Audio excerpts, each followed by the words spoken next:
But anyway, what can you do about that?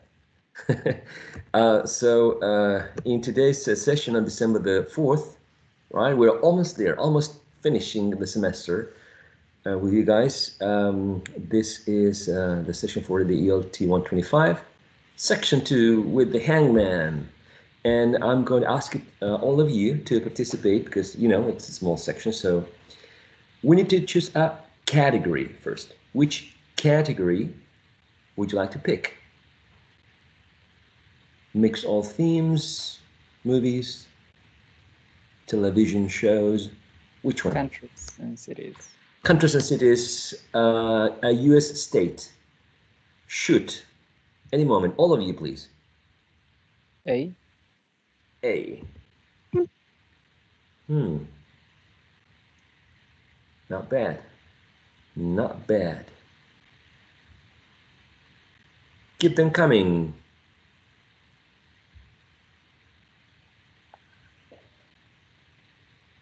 B. E. Here we go. Ouch. C. C. Don't get disappointed. M. M. All right.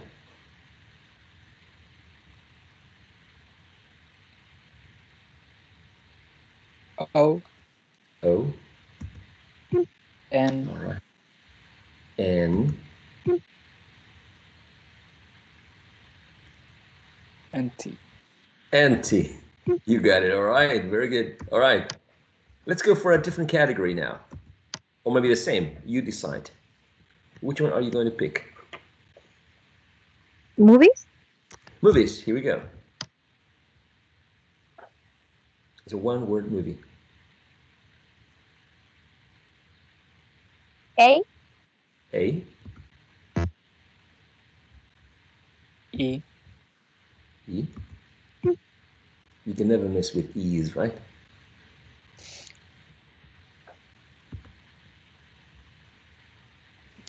S. Yes. All right. I've got no idea which movie that could be. N. R. N as in 9. Yeah. R. Ouch. T. T. B as in boy or V as in vote? B as in boy. Okay. What got the shorts already?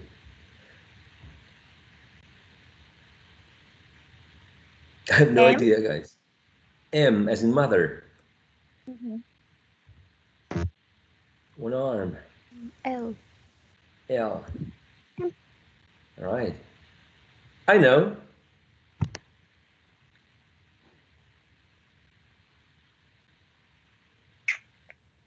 Do you know, guys, which movie we're talking about? No? C. I guess it's plural. C. N. I.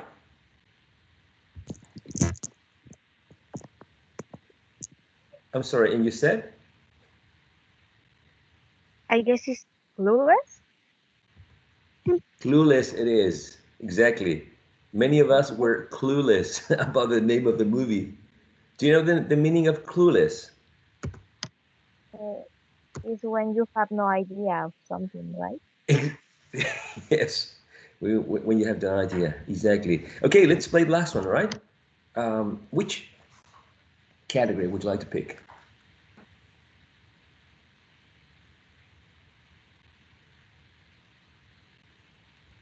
Dictionary. Famous people. Oh, that's better. Famous people, all right. It's a group of people, I guess. T. T. H. H. E. E. E, you said? Yeah. Okay. The.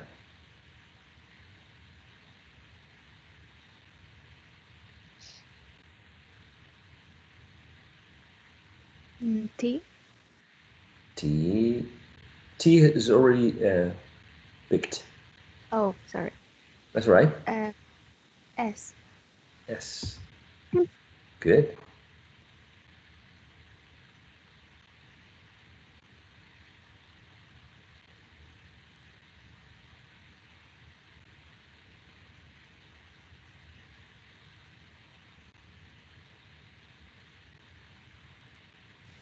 M. All right.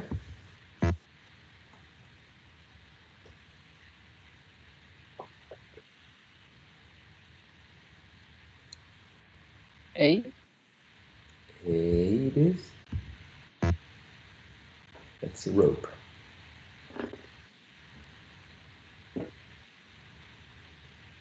O.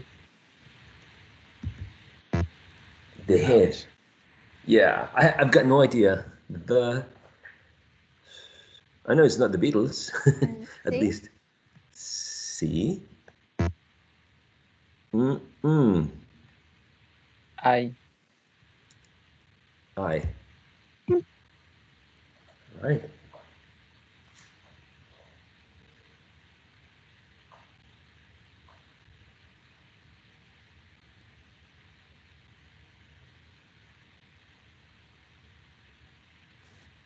N. N as in 9, right? Yes. Okay. Good.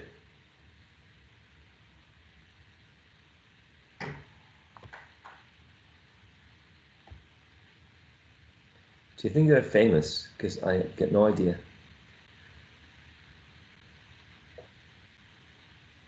Two more to go.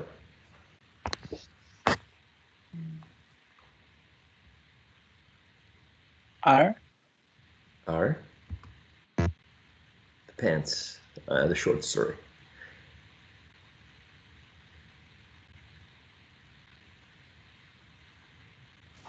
F. F. One arm. B. B as in boy. Yeah. Yes? Okay. Right. We got 2 legs, at least 2 legs for the hangman.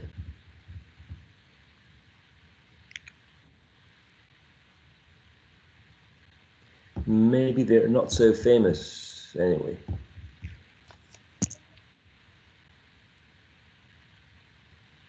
Okay, guys, 2 more to go. And what's the next one?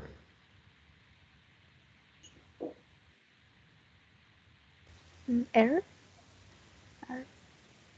Okay, R was picked already, I think. R, yes. No. Oh. G. Maybe. G, okay, G. O. Oh no. Oh no. uh, P. P as in pen, right? Oh, the The Kinks. Do you know them? No. Okay, we need to we need to find out the Kinks. What who are they? It's English rock band. Oh, they're really old guys.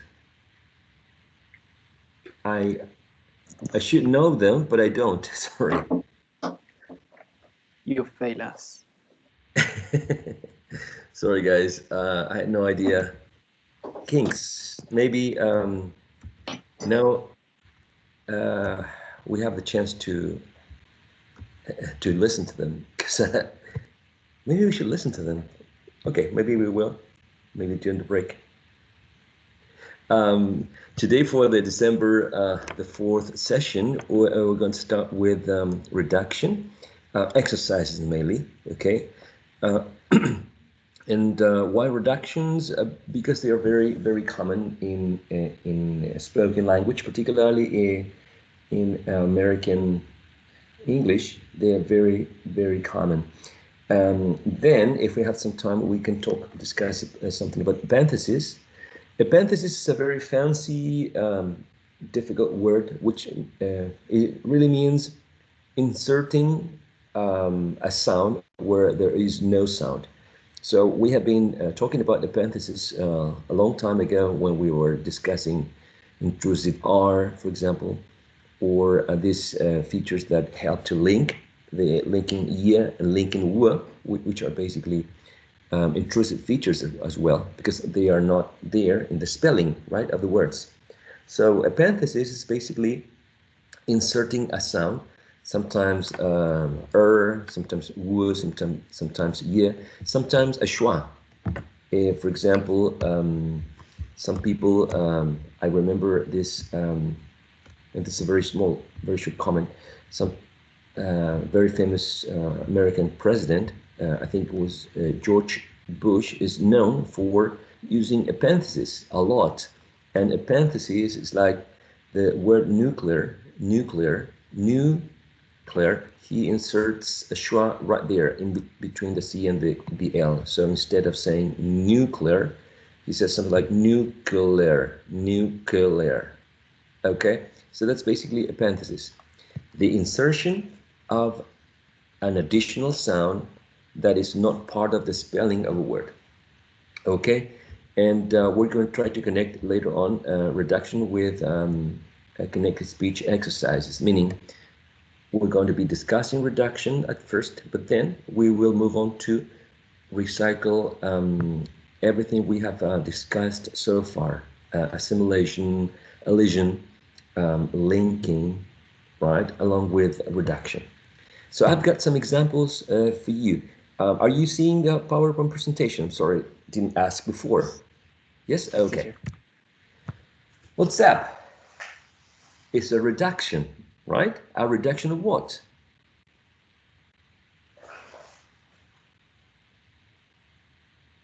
A reduction of what's up. A reduction of what is up. Exactly. A reduction of what is up. Of course, what is up is the last word is spelled like this, right? So it's what is up. And of course, they play with this word up with the ending for application, app, right? So what is up is to complete the whole sentence. WhatsApp is the reduction. What's is a reduction. What do you think is the long form for what's? I mean, it's not supposed to be written like that, right? It's just representing what you say. What's? Any idea? What space seer? What's is the reduction for what's her. So what's her name? So what's her name? What's her name? What's her name? Right? Of a woman, right? What is her name? What about the next one? Don't know. Don't know. What do you think? Don't know. Exactly. I don't know. Don't know. It's a reduction. I insist this is not the way it is written, but I mean, you can find this written this way in comics, right? Or in cartoon, right? Representing the way people speak. What about this one?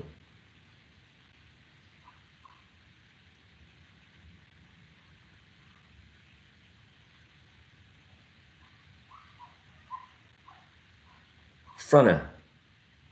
Frana.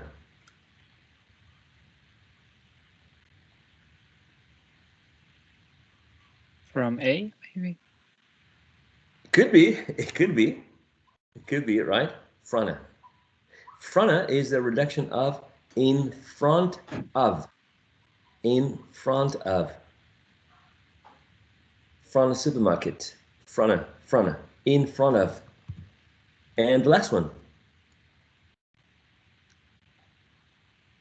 What do you think? Outer.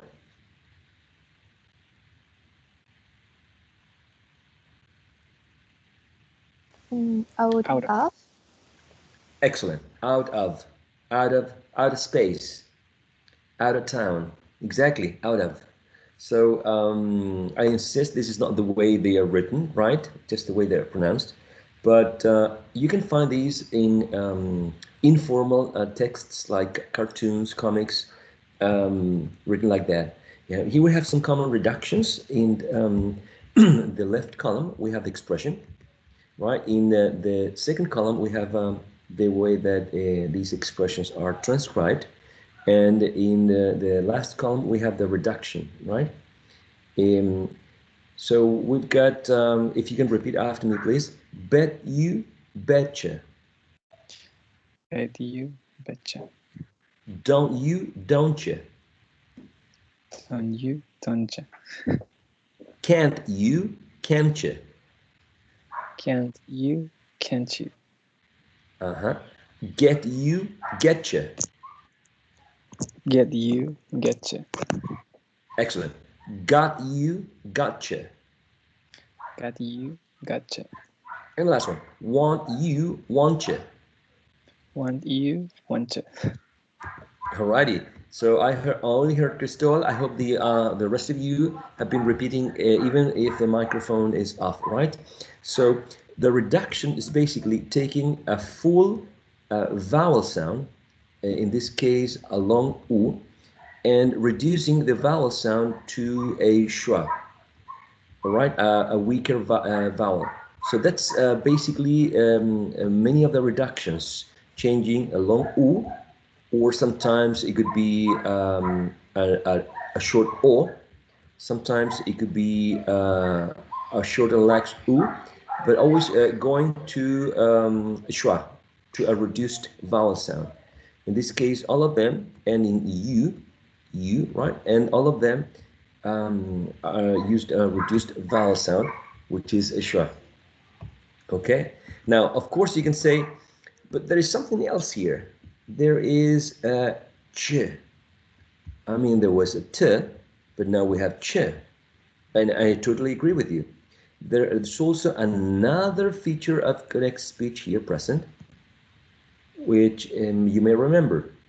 Do you remember this other feature of connected speech?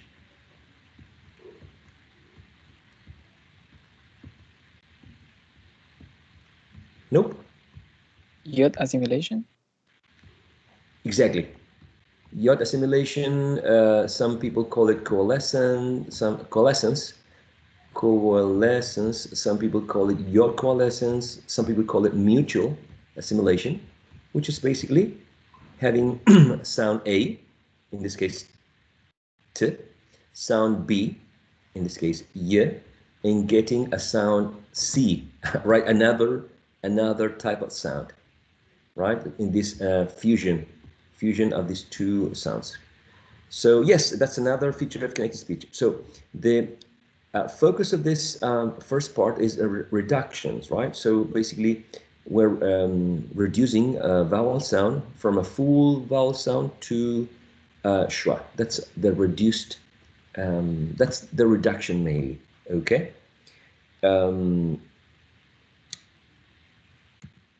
Next slide. These are very common reductions as well. So again, if you feel comfortable with the microphone off, go ahead. But if you can, you can open your microphones, right? Let's repeat, all right? We have would you, would you. Would you, would ya. Exactly. Could you, could you. Could you, could ya. Perfect. Next one. Sorry. Should you, should you. Should you, should ya. That's right. Next one. How do you, how'd you. How do you, how'd ya. Exactly. How'd you. How'd you know? How do you know? How'd you know? Right?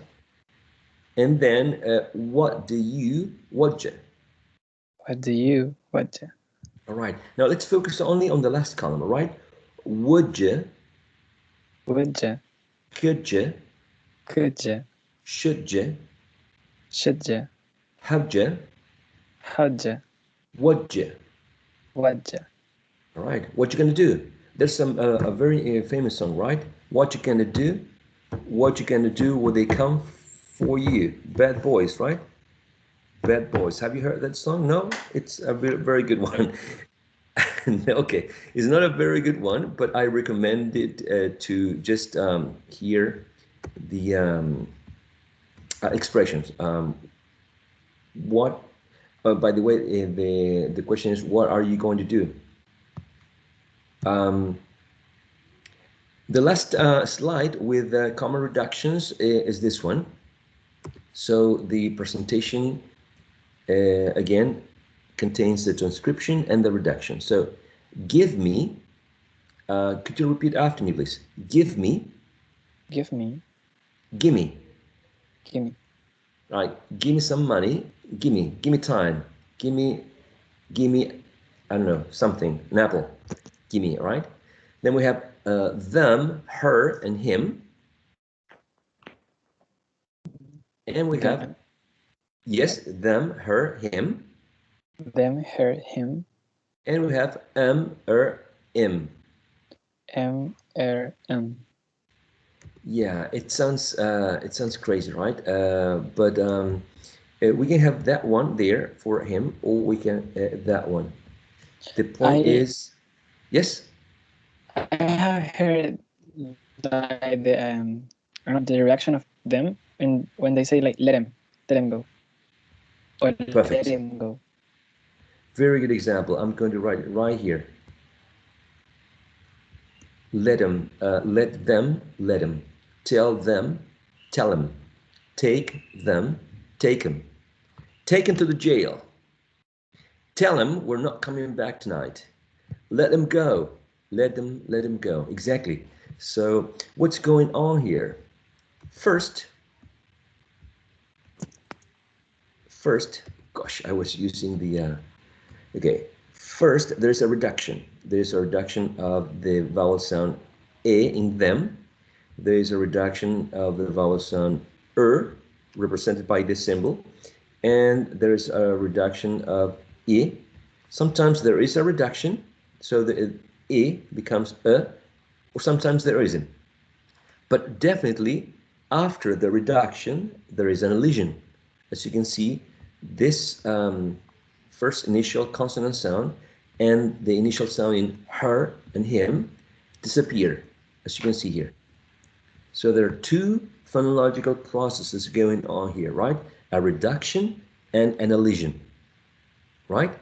If you go back to the previous one, gimme, we don't see the common reduction like from a full vowel sound to a schwa, but we see that E, which is a long vowel sound, becomes shorter. It's the same quality, the same type of vowel sound, E, but shorter, E. So give me becomes gimme. So that would be the reduction in that case. And also, as you can see, I'm sure you already noticed, right? There is an elision of v here. Give me, gimme. V is not pronounced here in the reduced form, in the reduced form, sorry. Okay, so in the next one, we have until, till. Sometimes you can find a schwa, sometimes you can have a short lax E. What's going on here? There is a reduction of the whole syllable, un. Some people call this a compression of one whole syllable. So until the end of time, some people can say till the end of times.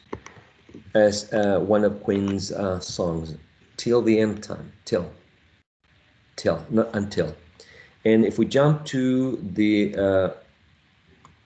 1, 2, 3, 4, 5 to the fifth case, because turns into cause, and yes, cause.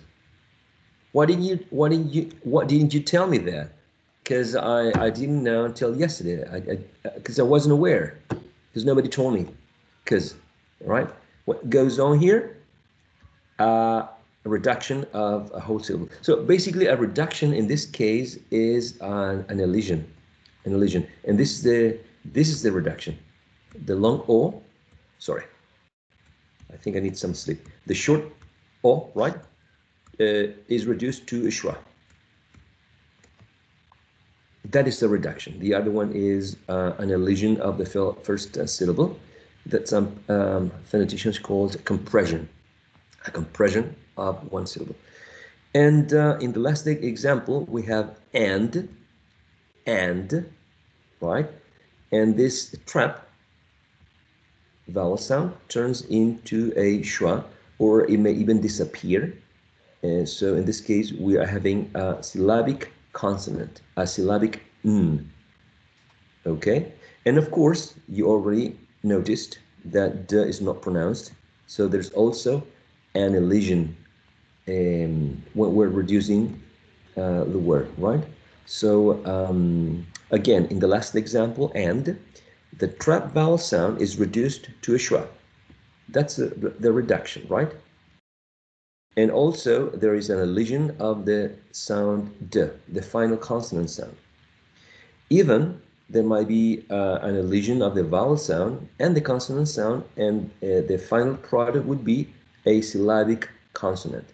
How can we tell that there is a syllabic consonant? Using this diacritic mark, a small dot, right? Something like this at the bottom, below the symbol. And I don't know.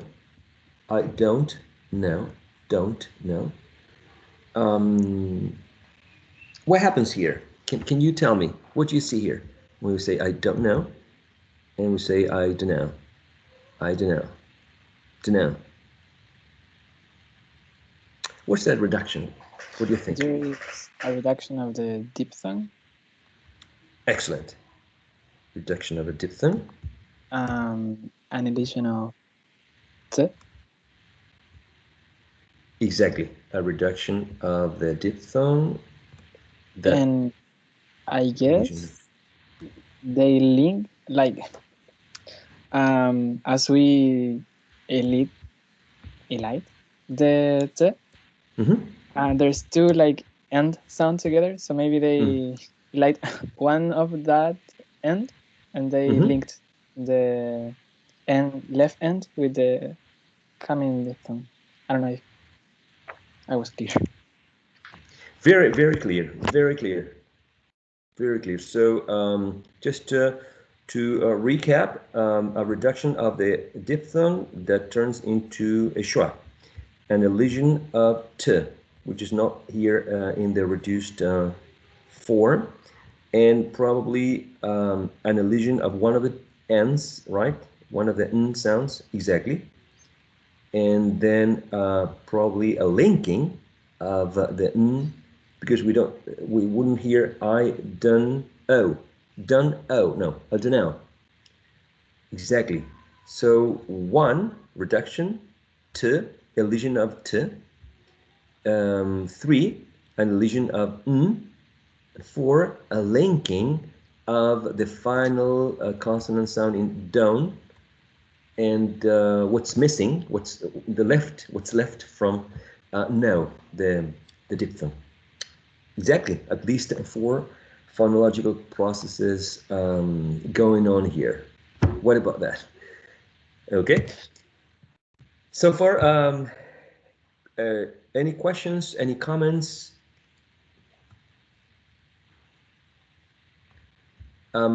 First, let's focus on the reduction, right?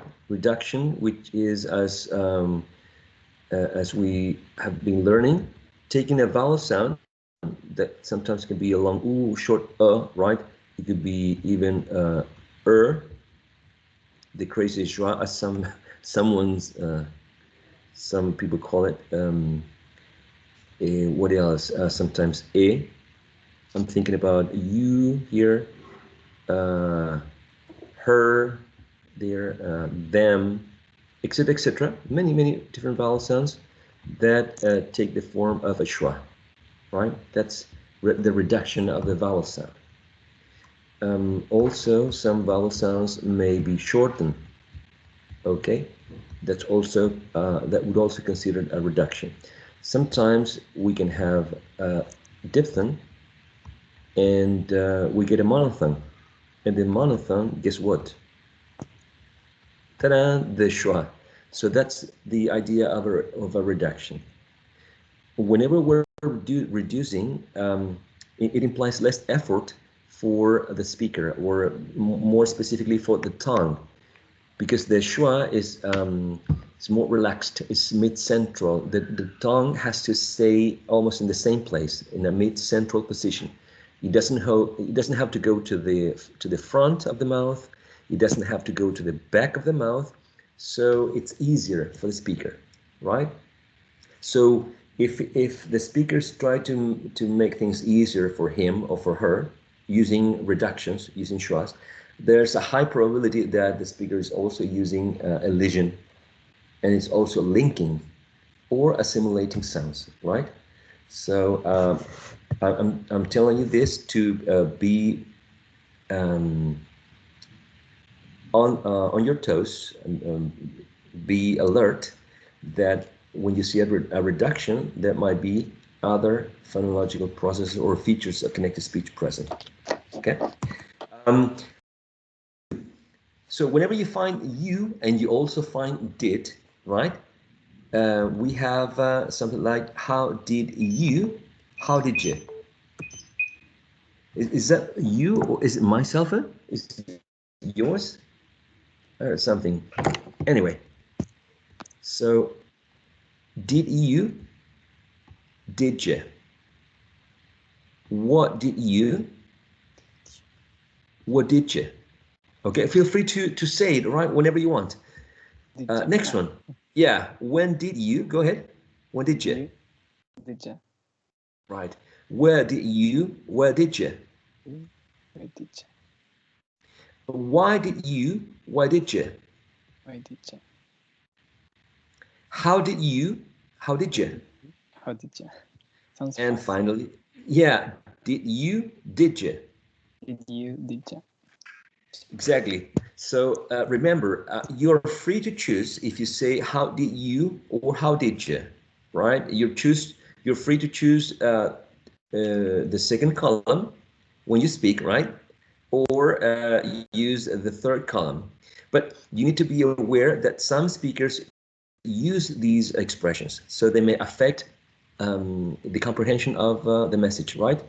These are common reductions using you right after did.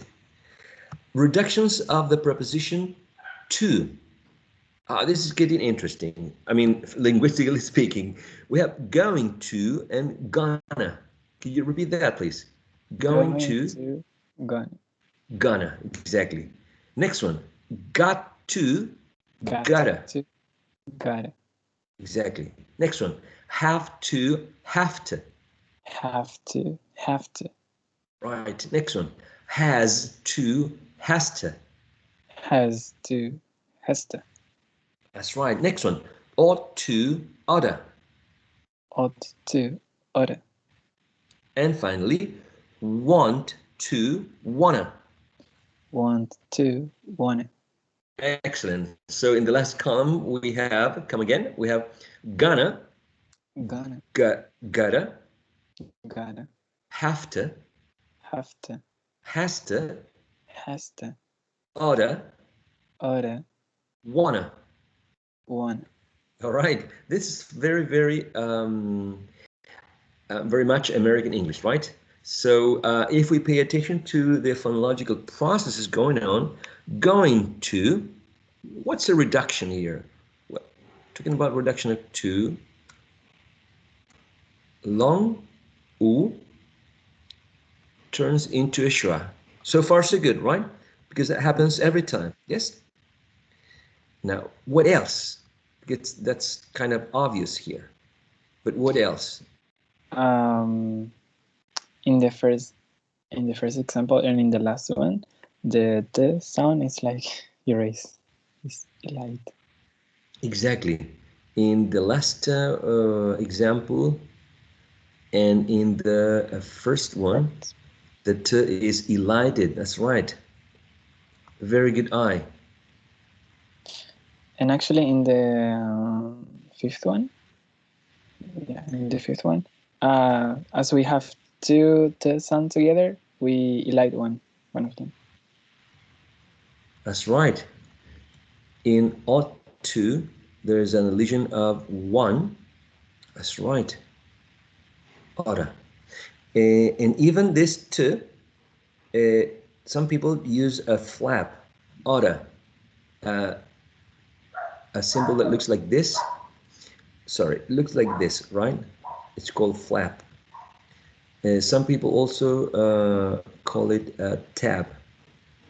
And it's the type of sound that you find in words like letter, like writer. Gotta, right there, gotta. You gotta go, I gotta go, gotta, right? Which is an allophone of the sound T. Let's go back to number 1, going to. Crisol mentioned that there is, there's a reduction of long U, right? And the long U becomes reduced to a schwa. That's the first reduction we need to notice. Crisol mentioned that there is an elision of T, which is not present here, right? Gonna. What's going on here? We have a diphthong O. And some people say gonna. Some people may say gonna go, gonna. So they may even use a schwa here, gonna go. Right? Yes, go I'm ahead, wondering please. what is going on with the N sound in the first transcription, because in the second one we have an N, but it's like I don't know if it was assimilated or it's because the sound changed from N to N.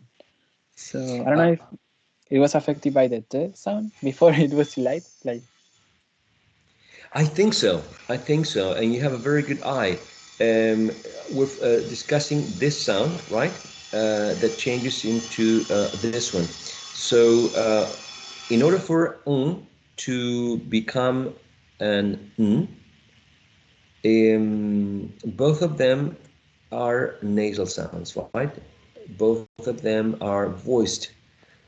But this one, the first one, is velar, right? And when you produce the second one, it's like you're pushing the tip of the tongue towards the alveolar ridge, right? So it could be sort of an alveolar sound.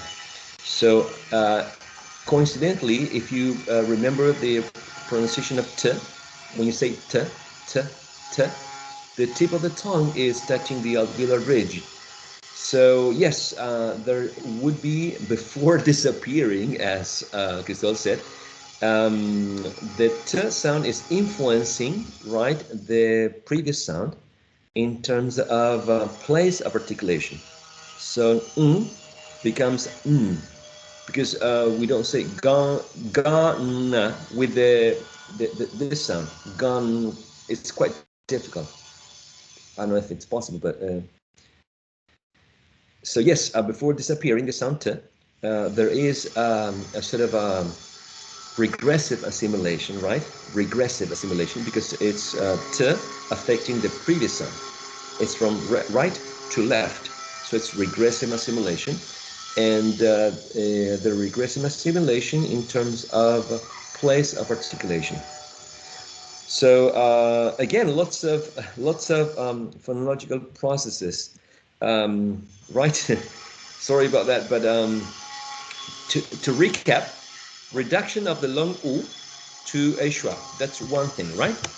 Reduction of the long U. Then reduction of the diphthong for a long A or a schwa. Then regressive assimilation. The becomes n because of the influence of the T sound. Elision of the T. So there are many different phonological processes going on, right? Let's take a look at the third one. In the third one, we have to, right? Have to. And in the reduced form, have to. We noticed a reduction of the long U becoming a schwa. What else do you notice in example number 3? Change to F. Exactly. V turns into a F. Why? What do you think is that? Or how do you call that? Maybe regressive assimilation? I think so. Maybe a regressive assimilation, right? If we talk about regressive assimilation, we're saying that this sound, the T, is affecting the previous one, right? So if we describe both sounds, we have that V is labiodental, V, right? Voiced. And in terms of manner of articulation, how is this the airflow affected? Is it stopped? Is there any friction when you produce it? It's fricative? It's a fricative sound, right? So it's a labiodental, voiced, fricative. What about the other one, the F sound? Is it labiodental? Actually, it's the same, but it's not voice. It's Exactly. voiceless. It's voiceless. That's right. So that's the difference between V and F. Both of them are labiodental. Both of them are fricative. The only difference is the voicing. So the regressive assimilation is that the T sound is sort of lending the V the quality of voiceless. That's right. That's the influence. Okay. Which is basically the same that happens in number 4. If you agree with me. Has to, has to. Has to. And teacher, why maybe I'm mistaken, but the syllable now the S sound goes to the second syllable, or it was always there? No, just I think not to create confusions, because we're not basically discussing syllables here. I'm going to get rid of that, but because we're not reviewing syllabification, yeah, to get rid of that, so that I think it's easier, because we think about this, the two letters, the two words, sorry, as one word, because basically that's the idea with reduction. It sounds like you're combining all those sounds, and they sound like one word. Has to, yeah. Reductions with to, and I think this is the last one. Yes, this is the last one before the break. Let's try to make this quick. So have can be used as a verb, as a main verb, like I have 4 dogs, I have a sister, I have a headache, right? But also can be used as an auxiliary together with a participle, right? Like I have gone to Santiago several times. I have eaten, I have drunk a coffee, right? I have eaten a piece of bread. I have and a participle. Or also as an auxiliary after a modal verb. Could have, might have, may have, okay? So the reduction of have is got to be, or it needs to happen when it's used as an auxiliary, not as a main verb, by the way, okay? So could have in the middle, could have becomes could have, could have, could have, could have, could have. I could have gone to the supermarket if I had enough money. I could have told you that the class had already started, but I fell asleep. I could have. Okay? Might have, might have becomes might have. Might have, exactly. Might have. It might have rained. Who knows? I didn't see outside. Might have. Might have. Next one. May have. May have. Yes, becomes May have. may have. Exactly. May have. May have. She may have told me that my neighbors were going to have a party, but she didn't. May have. Then we have must have, which becomes perfect and becomes must have. Must have. Yeah. Must have. There's a song by a very old group that I don't think you know, Roxette. That's called Must Have Been Love. Must have been love. And she sings like that. Must have been love. Must have. Yeah. Must have been love. Should have. Next one. Should have. Should have. Should have. Should have known better. Should have known better. Should have known better. Would have the following. Would have becomes would have. Would have. Would have. Exactly. Would have. Would have. So let's focus on the last column before the break. Okay. And we have could have. Could have. Might have. Might have. May have. May have. Must have. Must have. Should have. Should have. Would have. Would have. Right. Right.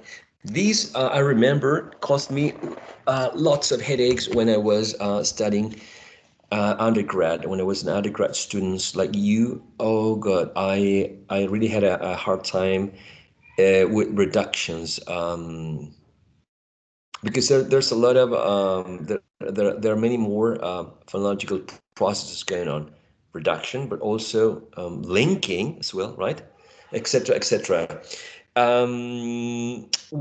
What about a 10-minute break? We can have a 10-minute break, and then we can put these ideas into practice with an analysis of a dialogue that we're going to read aloud, but we're going to go and analyze it as a group. If you're okay with that. Does Yes, make I'm sense? really Yes? okay. Yes. Okay, excellent. So I'll see you in about 10, and then this is the dialogue that we're going to analyze as a group. Okay, the idea is that we can work with it, and you can ask questions. Try to guess. You know, guessing is always good, because even if you make a mistake when you're guessing, you're learning. We're all learn. Okay, that's the idea. So I'll see you in about 10 minutes. According to my watch, 9:33, almost 35. So I guess 45, not 45. I'll see you later, guys. I'm gonna stop recording now. Enjoy the break. Thank you. Alrighty. See.